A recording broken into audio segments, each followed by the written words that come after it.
বাসা ভাড়া নেওয়ার সময়, বিশেষ করে অ্যাপার্টমেন্টে ফ্ল্যাট যখন ভাড়া নেন, তখন কিন্তু অনেক সময় দেখবেন যে আপনার ভাড়ার অঙ্কটা যখন বলে, তখন বলা হয় যে আপনার ভাড়া হচ্ছে 30,000 টাকা, সার্ভিস চার্জ হচ্ছে 3,000 টাকা। আবার রেস্টুরেন্টে খাবারের বিল পরিশোধ করার সময় দেখবেন যে আপনার মূল খাবারের বিলের সাথে একটা ছোট্ট অ্যামাউন্ট ধরে দিয়েছে, সেটাকে বলা হচ্ছে সার্ভিস চার্জ।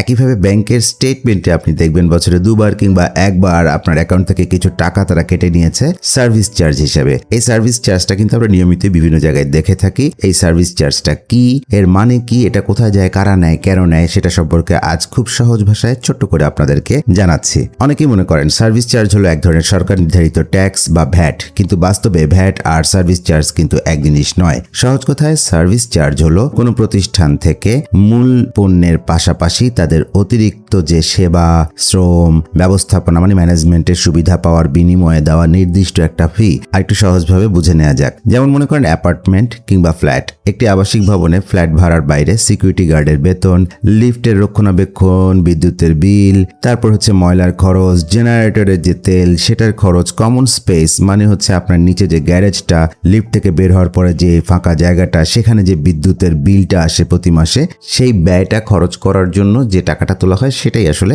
Service charge. এরপর আসছি রেস্টুরেন্টে। খাবারের মূল দামের বাইরে রেস্টুরেন্টে এয়ার কন্ডিশন, ওয়েটারদের যে পরিবেশন, সেবা, টেবিল বয়দের সার্ভিসের বিনিময়ে সাধারণত বিলের উপর অতিরিক্ত 5% কিংবা কোথাও 10% সার্ভিস চার্জ ধরা হয়। মনে রাখবেন, এটা সরাসরি রেস্টুরেন্ট কর্তৃপক্ষের আয়, সরকারের কোনো ভ্যাট বা ট্যাক্স নয়। এরপর আসছি অনলাইন শপিং এবং পেমেন্টে। ই কমার্স থেকে কেনাকাটার সময় মূল যে পণ্যের দাম, তার বাইরে একটা processing fee, packing, delivery charge কিংবা মোবাইল ব্যাংকিং এর ক্যাশ আউট এবং গেটওয়ে ব্যবহারের ফিকে সার্ভিস চার্জ বা হ্যান্ডেলিং ফি বলা হয়। ঠিক একইভাবে ব্যাংক বা ফাইন্যান্সিয়াল সার্ভিসের ক্ষেত্রে দেখবেন ডেবিট কার্ড বা ক্রেডিট কার্ড প্রদান, SMS এর যে সতর্কবার্তা, বার্ষিক অ্যাকাউন্টের একটা রক্ষণাবেক্ষণ ফি থাকে, চেক বই ইস্যু করার মতো কারিগরি সেবার জন্য ব্যাংক বছর শেষে একটা টাকা কেটে নেয়, তাই হলো ব্যাংকিং সার্ভিস চার্জ। অনেক সময় গ্রাহকরা ভ্যাট, টিপস এবং সার্ভিস চার্জ গুলিয়ে ফেলেন। এদের পার্থক্যগুলো আসেন ছোট্ট করে দেখে নেই।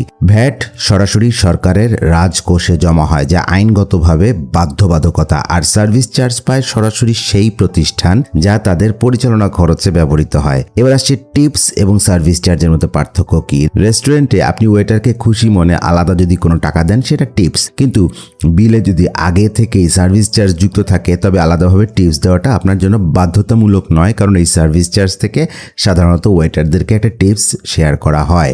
যে কোনো সেবা গ্রহণ, অনলাইনে কেনাকাটা বা রেস্টুরেন্ট বিল পরিশোধের আগে সার্ভিস চার্জ হিডেন বা গোপন রাখা হয়েছে কিনা তা মেনু কার্ড বা বিল বা ডেসক্রিপশন দেখে নিশ্চিত হয়ে নিন, তারপর সেখান থেকে সেবাটি গ্রহণ করুন।